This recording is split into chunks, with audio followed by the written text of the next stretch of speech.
Pessoal, meu nome é Ed Damasio, acredito que alguns de vocês já me conheçam. Esse é o nosso canal que a gente fala sobre tratamento de água, tratamento de esgoto, gestão de recursos hídricos, hidrologia, né? O que envolve água, seja água de boa qualidade ou água de qualidade não tão boa assim.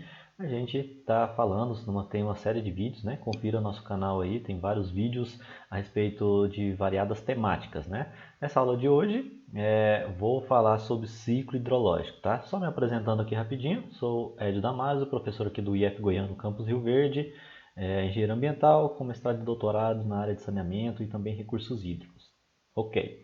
Dito isso, vamos para o nosso primeiro encontro ali, né, quando a gente fala sobre ciclo hidrológico, quando a gente fala sobre água, quando a gente fala sobre gestão de recursos hídricos, né, quando a gente pensa em água na natureza. Tá? É a primeira de todas as aulas, o primeiro de todos os assuntos que a gente tem que abordar é ciclo hidrológico. E logo aqui, na capa, né, dessa aula daqui de hoje, a gente tem, né, uma figura ali que muito conhecida dentro lá das primeiras séries, né, quando a gente começa a estudar, lá na quinta série, sexta, a gente sempre ouve falar sobre ciclo hidrológico, né, aí tem lá uma nuvenzinha com o sol atrás, e aí umas gotinhas de água fazendo o processo de precipitação, tem uma árvore ali liberando moléculas de água, né, que consiste no processo de evapotranspiração, tem o processo de evaporação, todos esses processos que aí vocês desde lá do ensino básico, né, já ouviram falar. Hoje, né, nós vamos entrar um pouco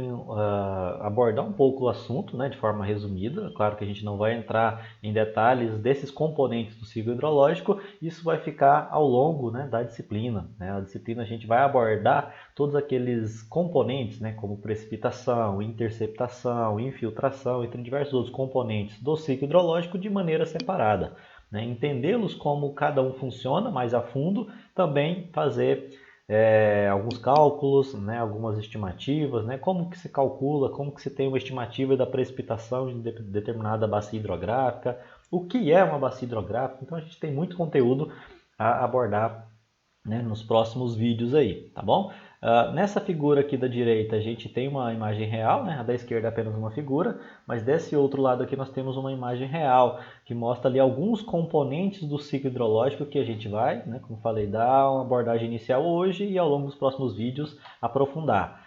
Tem esse aqui, o escoamento superficial, então veja que tem um rio aqui, ó. Então o rio é um exemplo de escoamento superficial da água, moléculas de água que escoam por cima da superfície, por isso que é superficial.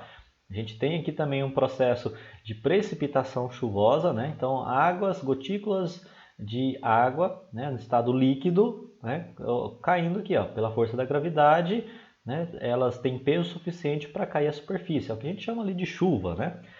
Sendo uma floresta bastante densa, né, não dá para a gente ver aqui, mas com certeza, sendo uma floresta tropical, o processo de evapotranspiração, a liberação de água pelas plantas em meio a essa floresta, né, não sei exatamente qual floresta é, foi uma imagem aleatória que eu peguei, o processo de evapotranspiração também é bastante intenso. Tá? Ao longo dessa aula de hoje a gente vai comentar um pouco sobre isso também. E aí existem diversos processos que nós não estamos vendo aqui.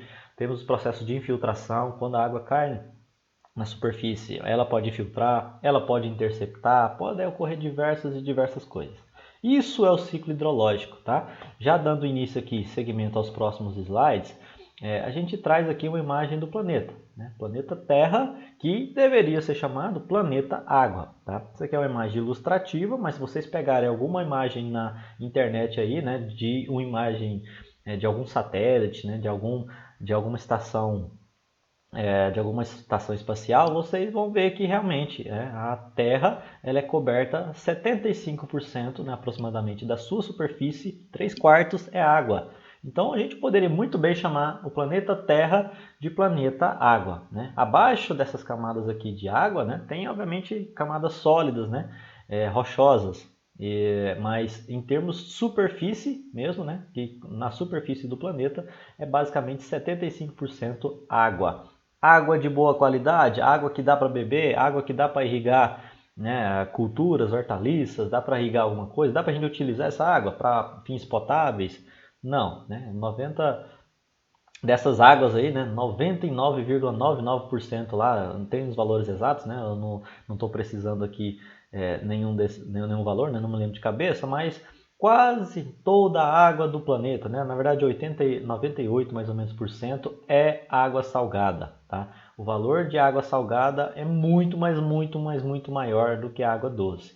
A água doce a gente encontra lá nos polos, né? No Polo Norte, no Polo Sul, aqui nas cordilheiras dos Andes, na cordilheira do Himalaia, né? Nas geleiras de forma geral, né? E também no subsolo, né? Em cada uma dessas regiões aqui onde a terra firme, se você fizer um processo ali de perfuração, você vai encontrar água subterrânea, né? Você vai encontrar também água na forma da atmosfera. Veja aqui, ó, muitas nuvens, tá? Muitas nuvens aqui para todas as regiões do planeta, principalmente nas regiões tropicais, tem muitas nuvens.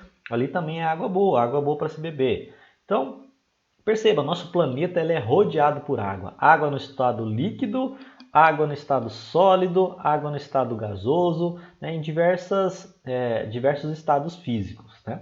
Valendo lembrar também sempre que a água é a molécula essencial à vida. Né? Se não fosse água, não haveria vida em nosso planeta ou qualquer outro planeta que porventura se encontrar vida. A vida, na forma com a qual nós conhecemos, nós vivemos, os outros seres vivos desse planeta vivem, precisa da molécula H2O, precisa de água. Tá? Por que a água ela é importante? Porque é em meio aquoso, né, na presença de água, que as reações bioquímicas acontecem. Tá? Quando você consome um alimento, você precisa ter água no seu organismo para você fazer a digestão desse alimento, para você pegar esse alimento e transformar ele em energia e tecido, em células. Essas reações, né, essas reações vitais para o seu organismo, para o meu organismo, para os seres vivos de forma geral, precisam ocorrer na presença de água. Tá? O nosso corpo é quase, né, mais de 70% água. Então, enfim, né, não é o objetivo dessa aula aqui a gente falar da importância da água, porque nós sabemos o quão ela é importante. O nosso planeta é um planeta água, nosso corpo é praticamente quase todo formado por água, a gente precisa de água para sobreviver, a gente precisa, além, né, de consumir água para as nossas necessidades fisiológicas, a gente precisa também para tomar banho, para processar os alimentos, para irrigar culturas, os usos hídricos, né, incluindo também navegação, incluindo também despejo e arraste, né, de determinados resíduos, né? Por exemplo, esgoto, né? O que a gente faz? A gente utiliza o sanitário, dá a descarga e a água é um veículo, né, que transporta, que leva, né, fezes, urinas e outros materiais sólidos para longe da gente. Então, a necessidade de água, né, no planeta ela é fundamental. Não tem como ter vida, não tem como ter atividades humanas se não houver a presença de água. Tá? Dado todas essas condições aí, né, é importante a gente entender também algumas coisas. Né? Esse ciclo hidrológico que a gente vai falar, né, quando a gente vai estudar a disciplina de hidrologia, gestão de recursos hídricos, a gente fala muito de ciclo hidrológico. É importante a gente saber duas coisas desse ciclo, né? Que ele é basicamente movido pela energia solar. Tá? Então, esse ciclo, quem é que fornece a energia para ele se movimentar? É basicamente a energia solar. Tá? É a radiação solar que chega na superfície da Terra, permite que aconteça a evaporação, permite que massas de ar se movimentem, né, pela atmosfera terrestre, né, e aí dependendo de outras condições climáticas vai acontecer precipitação, né, vai acontecer também o escoamento, entre variados outros fatores. Mas quem move tudo, né, a energia que provém o movimento de tudo é a energia solar. Tá? E aí é importante também, como o próprio nome diz, é um ciclo, então, ou seja, não tem início, não tem fim, é algo dinâmico, tá? Que a molécula de água, um momento ela pode estar no estado sólido, outro momento pode estar no estado líquido, outro momento pode estar no estado gasoso. Como é um ciclo, né? Ciclo hidrológico, não tem um início ou um fim. A água vai estar em algum local, num determinado momento, em outro momento vai estar em outro local, porque ela está se movimentando, vocês vão entender melhor quando eu passar para os próximos slides, tá? E aí outra informação bem importante é que a massa de água é praticamente constante no planeta. Né? O nosso planeta ele tem aproximadamente lá 4,5 bilhões de anos, né, que ele foi formado. E ao longo desse processo de evolução, de formação, né, em que os oceanos foram sendo formados, até hoje não se sabe exatamente de onde é que veio a água do planeta, né? Mas dado essa formação inicial, dada a forma com que nós conhecemos o planeta, não tem massa de água, né, nem saindo nem entrando. Né? A gente tem uma massa de água aqui basicamente constante. A gente tem sempre, né, alguns meteoritos chegando, né, pode ter algumas moléculas de água, mas considerando o tamanho do planeta, a quantidade de água que existe é constante. O que acontece? Ela só muda de forma, tá? Você tem um gelo ali, né, numa cordilheira dos Andes, por exemplo, vem um aumento de temperatura, esse gelo vai, né, derrete. Então o material, a água sólida se transforma em líquida. Vem uma radiação solar, faz o processo de evaporação. Então as moléculas de água estão em constante movimento, né, em todo o planeta. Estado líquido, né, nos oceanos, nos rios, né, no lençol freático. Estado sólido nas geleiras, né, nas cordilheiras, nas montanhas, vulcões. Né? Além disso, estado também gasoso, principalmente na atmosfera. Então é importante, logo de início, a gente ter esse entendimento que a Terra ela é dinâmica. Né? O ciclo ele é bastante, se movimenta muito, ele é bem dinâmico e quase que aleatório, digamos assim.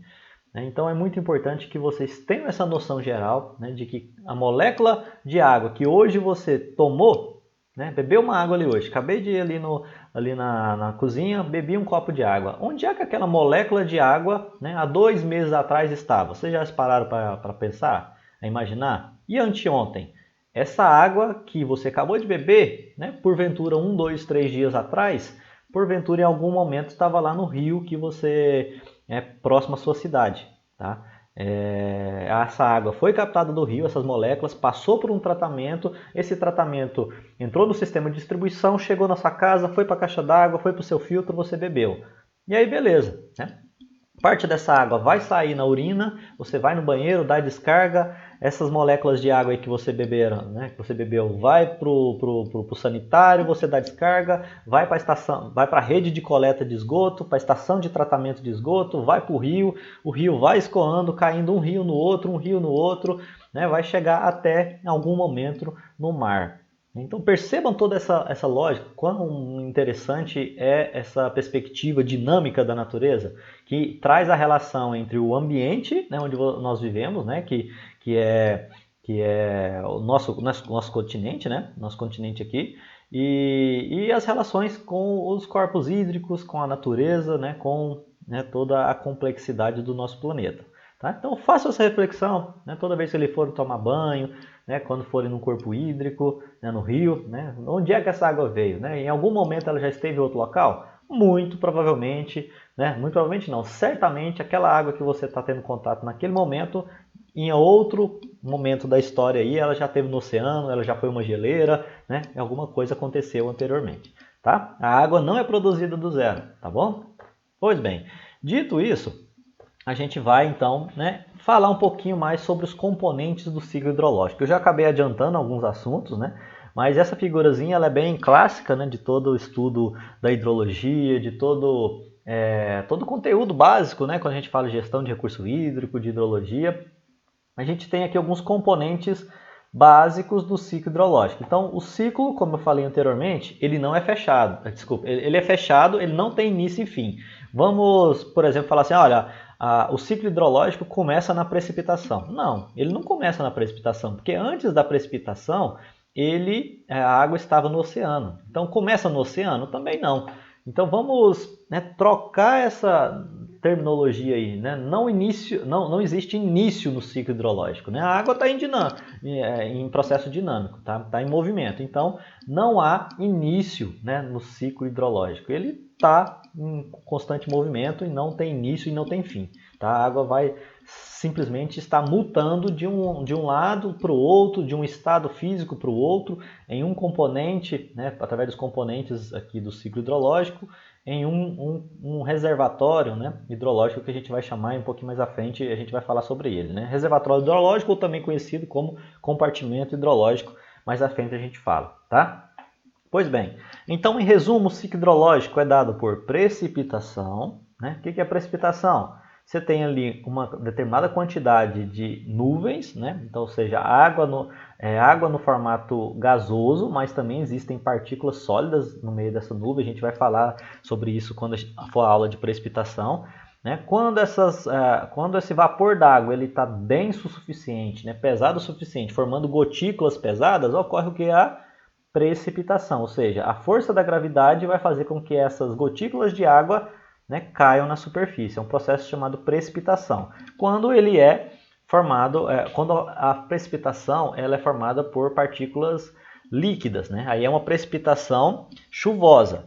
Por outro lado, existe uma precipitação, né, também na formato sólido, né, que é a neve, o granizo, tá? Então, também é outra forma de precipitação, tá? Dependendo da temperatura, vai ser no estado gasoso. Desculpe, o estado líquido, né, que é a chuva. Dependendo da temperatura, né, da atmosfera, do ambiente, vai ser no estado sólido, que vai ser a neve ou o granizo, tá? Vamos falar nisso na aula específica. Nós temos o processo, o componente chamado interceptação, que uma vez que a precipitação ocorreu, né, ela pode chegar ao solo ou pode ficar interceptada, né, por exemplo, pela vegetação aqui. Tá? Quando a cobertura do solo, né, da terra aqui, ele tem muita vegetação, a interceptação é bastante elevada. Ocorre muita interceptação de água. Tá? Essa interceptação ela pode acontecer não somente por vegetação, mas pode acontecer também por casas, por animais, né? Quando você constrói, por exemplo, uma casa que tem um sistema de coleta de água de chuva, coleta e armazenamento de água de chuva, é uma forma de interceptação. Você está interceptando aquele volume de água que choveu, né? E você está coletando ele para determinadas finalidades. É um processo de interceptação, porque aquela água que você coletou, você não está mandando de forma direta, né, para a superfície, né, da superfície da bacia hidrográfica. Tá? Nós temos também o processo de evaporação, que é basicamente um processo físico, né, em que a água no estado líquido se transforma no estado gasoso, principalmente por ação da radiação solar, tá, e temperatura do ambiente. Nós temos o processo de transpiração, que é em função da ação das plantas e também de animais. Eu transpiro, você transpira. Esse processo de transpiração, a gente está perdendo água, né, liberando água na atmosfera, né, e aí as plantas fazem muito isso. Juntando evaporação com transpiração, a gente tem um mecanismo, né, um componente chamado evapotranspiração.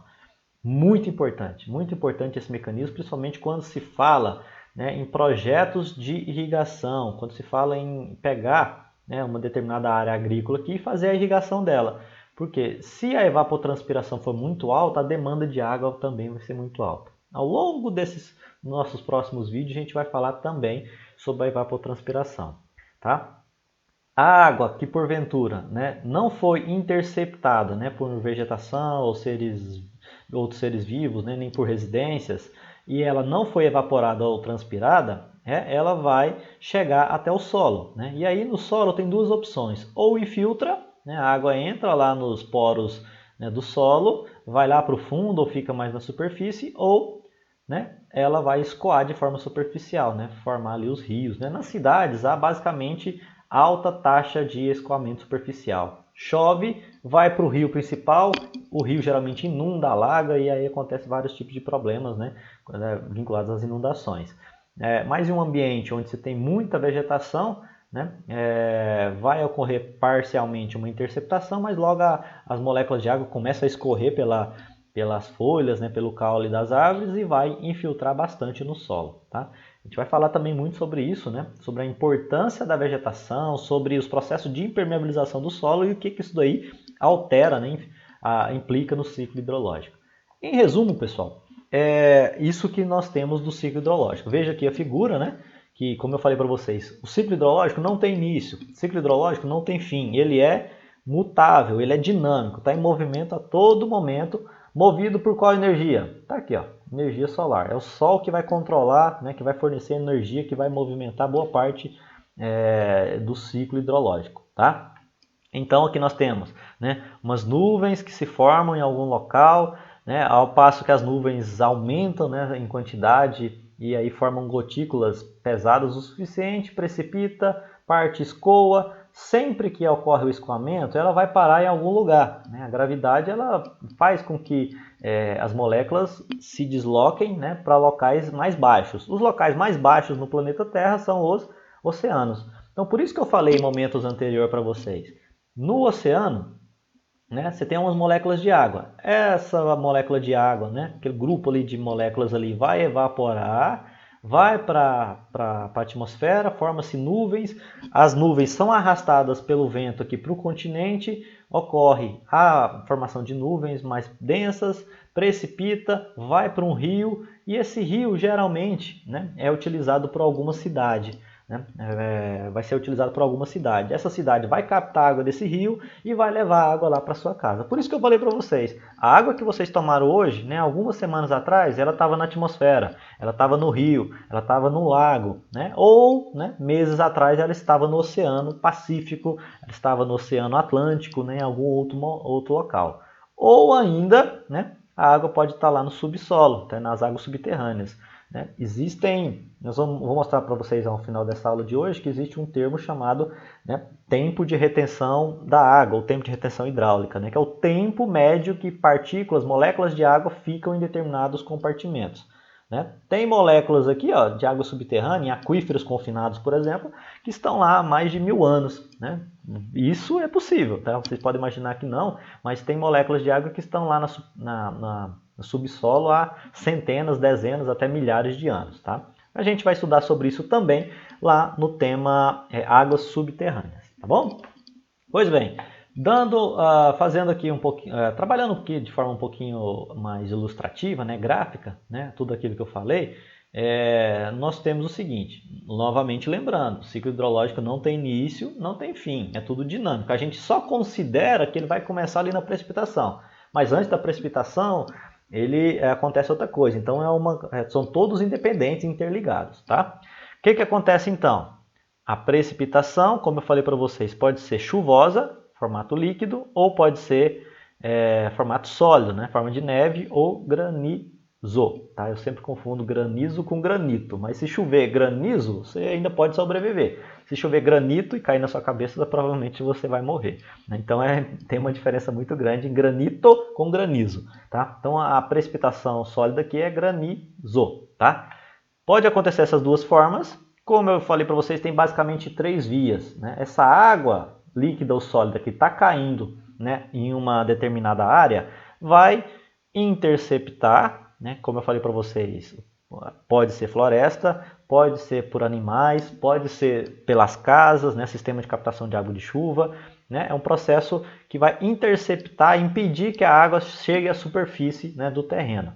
Chegando à superfície do terreno, ela vai infiltrar no solo. Mas aí depende muito do tipo de solo. A gente vai ter uma aula só para falar sobre isso. Se for um solo mais arenoso, a água infiltra, que é uma beleza.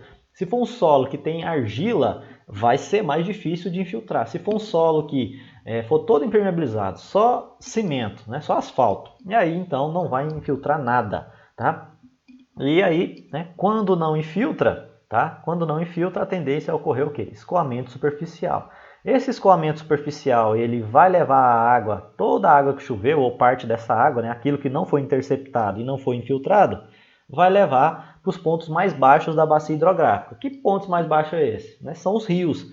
Se perguntar para vocês, então, né, quais são os pontos mais baixos, né, em termos de cota de uma bacia hidrográfica? Resposta são os rios, tá? Só que o grande problema é que tem muita gente que constrói casa, né, próximo a esses rios. Então acontecem esses problemas aqui, ó, né? Escoamento superficial que vira a tal da enchente, né? Tem uma figura de uma pessoa aqui tentando se esquivar aqui, subindo no muro para tentar se livrar ali dessa enchente. Então é importantíssimo a gente entender o ciclo hidrológico, né, para fazer o planejamento de cidades. Onde construir, né, as residências, onde não pode construir, onde tem que ser área de preservação ambiental. Né? A gente tem que ter todo esse entendimento para que, né, desastres como esse não aconteçam. Tá? Além disso, um pouquinho mais à frente eu vou mostrar outras aplicações para vocês. Tá? Então, a partir da interceptação, vamos imaginar que choveu, algumas partículas de água, moléculas de água, ficaram presas, né, na folhagem, né, no caule ali da vegetação, e aí a partir disso a água não vai ficar lá para sempre. Como eu falei para vocês, o ciclo hidrológico ele está em movimento. Vou falar isso todo momento até, né, que vocês cansarem. O ciclo hidrológico ele está em movimento. Então a água que ficou presa na vegetação não vai ficar lá por muito tempo. O que vai acontecer? aquela vegetação vai absorver aquela água, tá? Então, da mesma forma que você precisa de água, você bebe água para viver, a vegetação também precisa de água. Então, ela teve uma absorção daquela água e aí aquela vegetação vai liberar aquela água na forma de evaporação ou transpiração, ou as duas coisas junto, que a gente chama de evapotranspiração. Tá? Veja aqui uma foto, né? Uma floresta tropical, acredito que seja a Amazônia, liberando toneladas e toneladas de moléculas de água, só que na forma gasosa.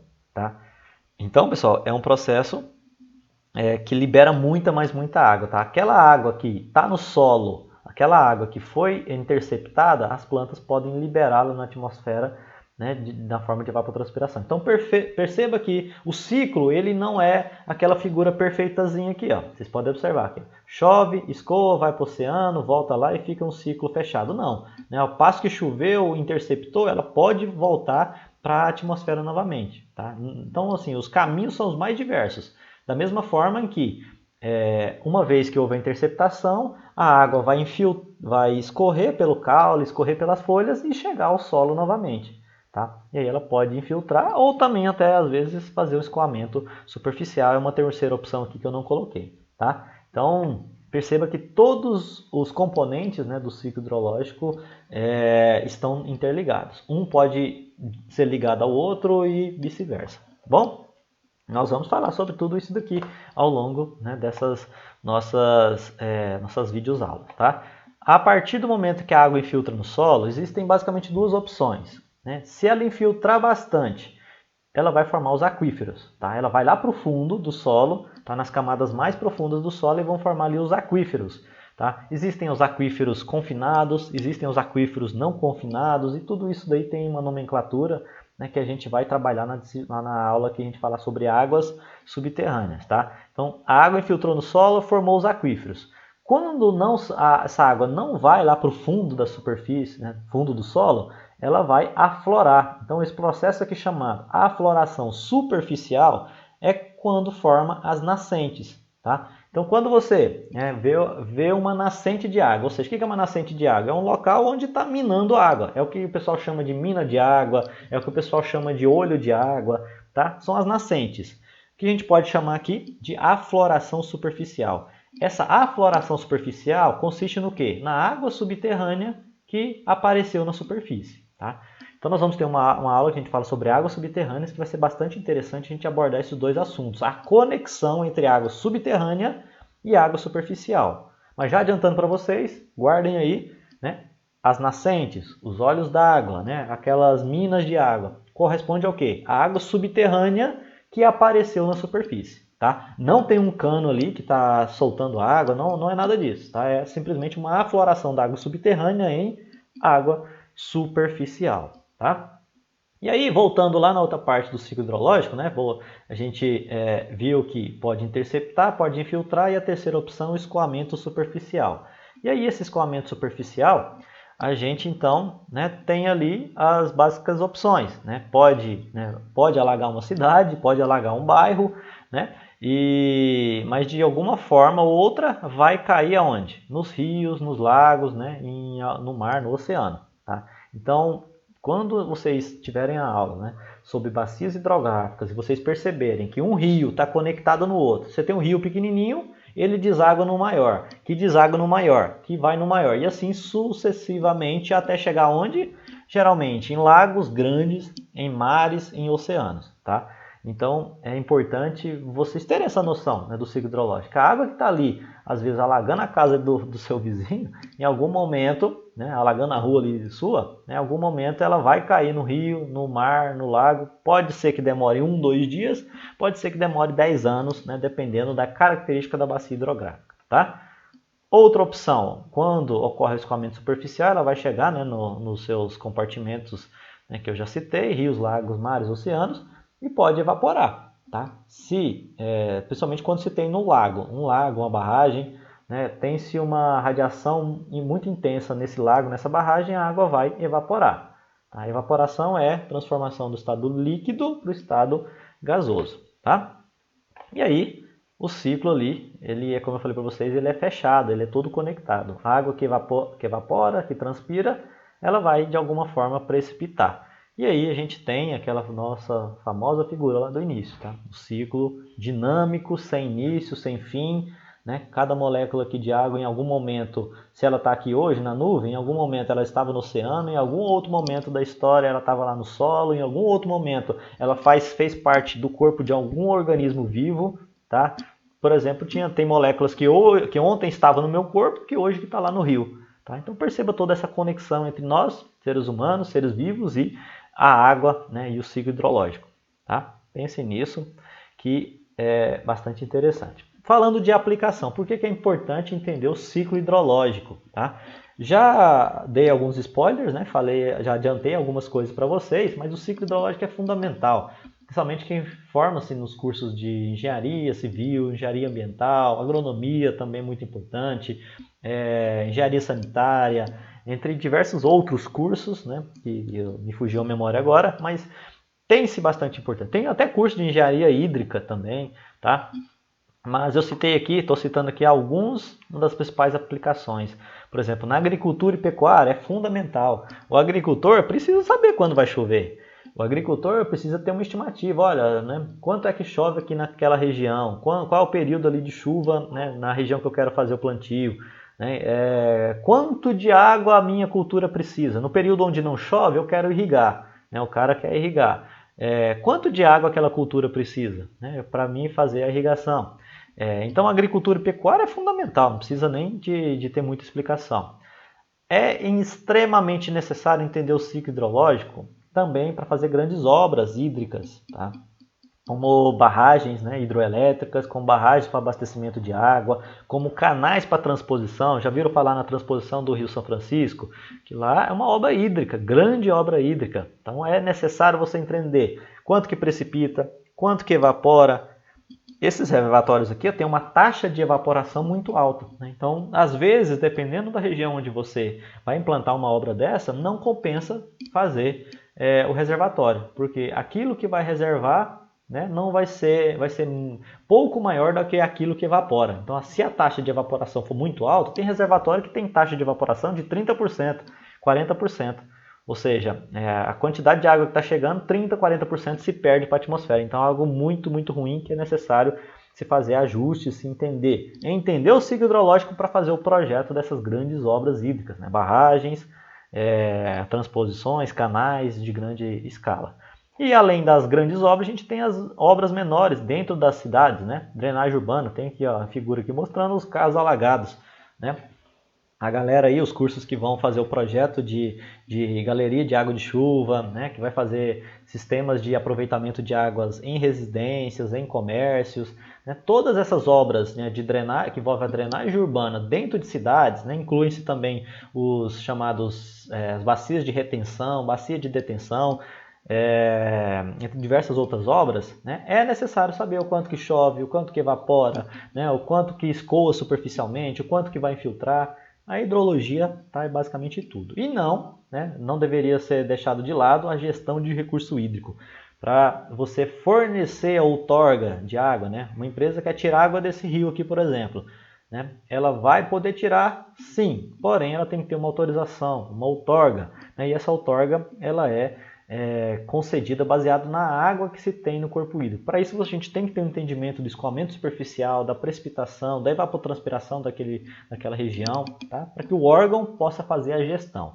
Os exemplos aqui voltados à gestão de recursos são inúmeros, tá? Então existem, para frente vai ter até alguns vídeos, né, no canal aqui falando dessas aplicações de gestão de recurso hídrico e eu vou deixar para falar com mais detalhes lá, tá bom? Mas com esses 4 exemplos eu trago que é extremamente necessário para quem se forma em engenharia, né, quem se forma em agronomia, estudar o ciclo hidrológico.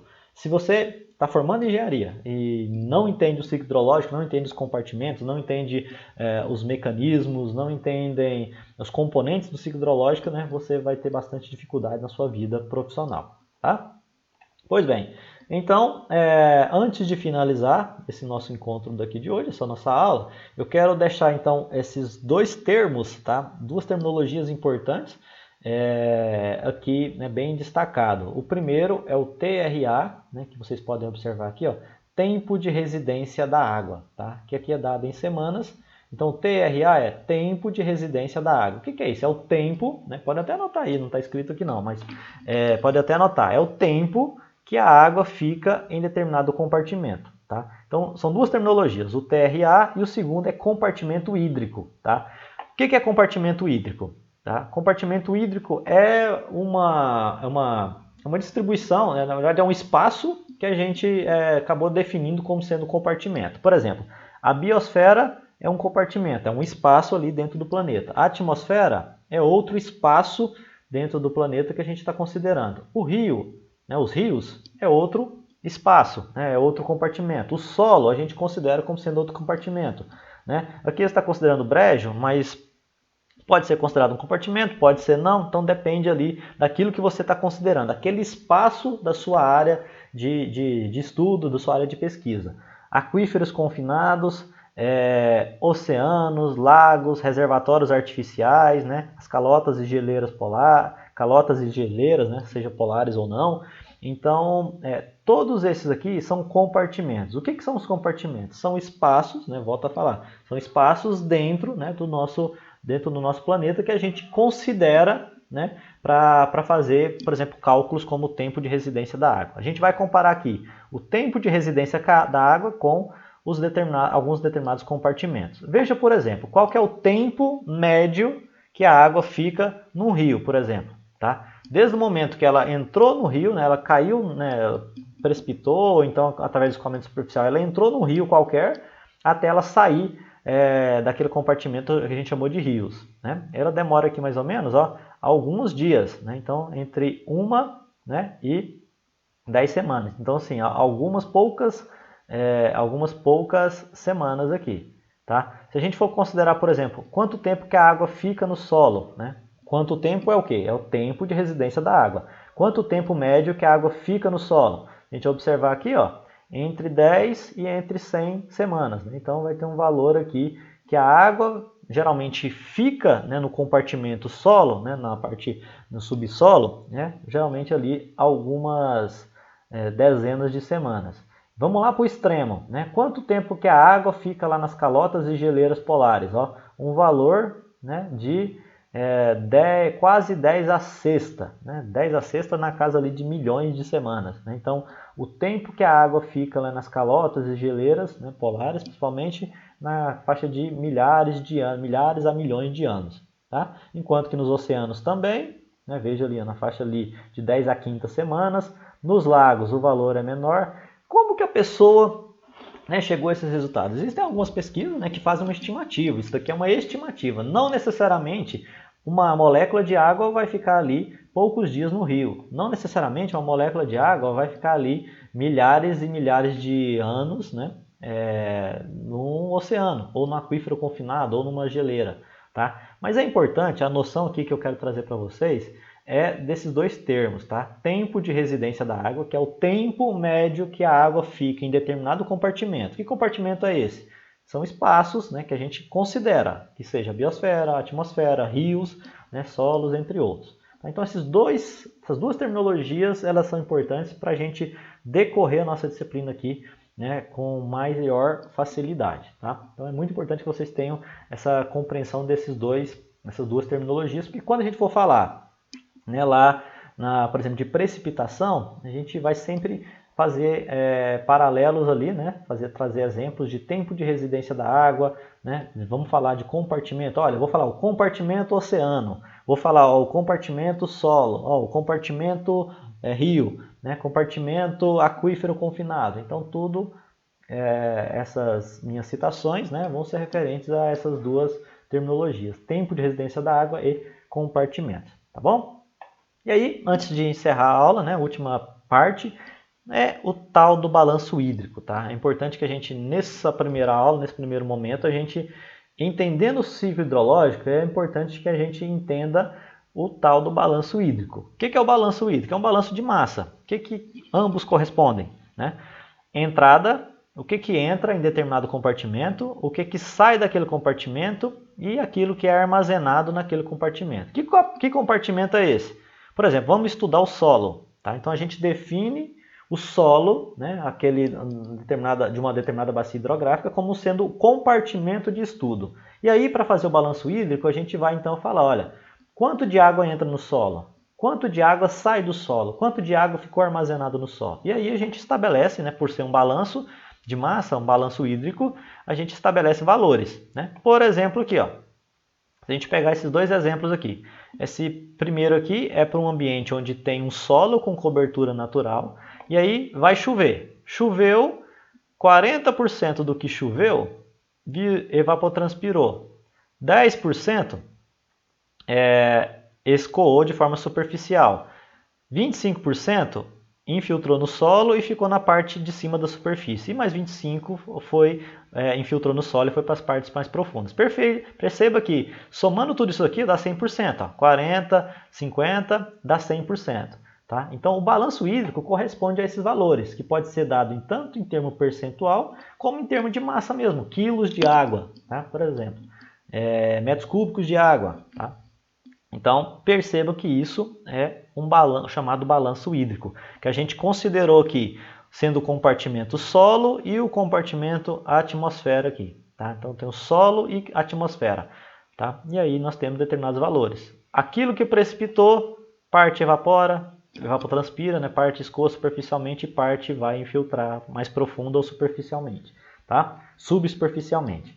Nós temos outro exemplo aqui do lado, em que o solo não tem mais cobertura natural, ele vai ser de 10 a 20% impermeável. Tá? Então o solo ali ele já tem ali um pouquinho de compactação, ele vai ser, já deve ter algum asfalto, alguma coisa ali que promove uma impermeabilização da superfície, tá? De 10 a 20%. O que acontece? A mesma chuva que caiu desse lado, caiu aqui. O que vai acontecer?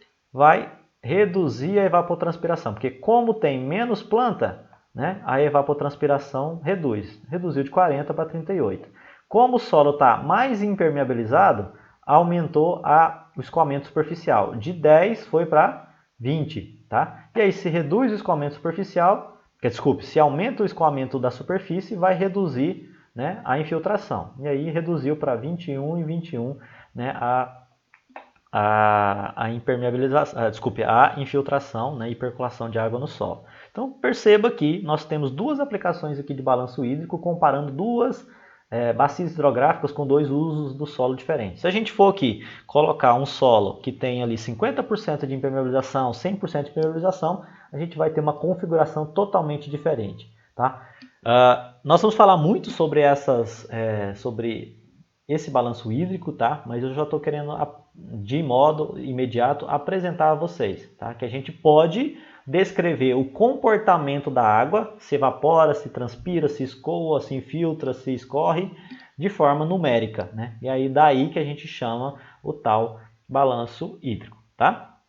Pois bem, e aí pessoal, a gente chegando então no nosso último slide. Isso aqui é um slide lá da Agência Nacional de Águas, ANA, tá? Que eles trazem esse gráfico aqui, né? Não dá para enxergar a maioria das coisas, acredito, né? Que pega uma bacia hidrográfica, né? Então tudo isso aqui é uma bacia hidrográfica bem extensa, cada um desses trechos aqui em azul corresponde aos rios, né? Aos corpos hídricos que lá no final estão desaguando aqui no mar, tá? E aí, dentro da bacia hidrográfica, nós temos variados usos. Perceba que nós temos áreas onde tem bastante vegetação, nós temos áreas de agricultura, temos áreas onde se desenvolve atividade de pecuária, temos áreas onde tem indústrias, tem barragens aqui, chamadas de reservatórios, tem aqui tem uma hidroelétrica, tem cidades. Todas essas atividades aqui, todas essas atividades que eu mencionei estão usando a água de alguma forma. Por exemplo, a cidade está tirando água do reservatório para os seus usos. Depois que usa a água, lança como esgoto. A indústria está tirando água também e lançando como esgoto. Né? A gente tem aqui atividade de navegação para turismo, lazer, o uso da água para agricultura, pecuária. E aí no meio de tudo isso, né, considerando o ciclo hidrológico, porque tem precipitação, né, chove, escoa, chega no corpo hídrico, escorre, né? Escoa, né? Até chegar no mar. Lá no mar, a evaporação é muito grande, mas na bacia hidrográfica também tem evaporação e tem evapotranspiração. Perceba então os valorezinhos aqui, ó, que é uma aplicação daquilo que a gente estava falando, né, do balanço hídrico. Ó. Foi estimado aqui pela ANA, né, Agência Nacional de Águas, lá no ano de 2017, que precipitou em todas as bacias hidrográficas do Brasil, né, no Brasil inteiro, cerca quase 14 trilhões de metros cúbicos. Né? Então, o que choveu no Brasil, em termos de metros cúbicos, é uma estimativa, claro, né? Cerca de 14 trilhões de metros cúbicos em todo o território brasileiro. Além disso, por meio de outras bacias hidrográficas, o Brasil divide muita bacia hidrográfica com outros países. Na bacia hidrográfica amazônica, né? A gente tem lá Peru, tem Colômbia, entre outros países, entrou mais 2,7 trilhões de metros cúbicos. Então, choveu 13,8 trilhões e entrou, né, de escoamento superficial por meio de rios de outros países cerca de 2,8. Então, lembra que o balanço hídrico é um balanço entre o que entra e o que sai? Então, entrou chuva e vazão. Tá? E aí, o que vai sair? Né? O que vai sair da bacia hidrográfica? Veja aqui, ó, o que saiu para outros países, por exemplo, parte da água do Brasil ali vai lá para a bacia do Prata, né, do Rio do Prata, aí vai lá para o Uruguai, vai para a Argentina, principalmente.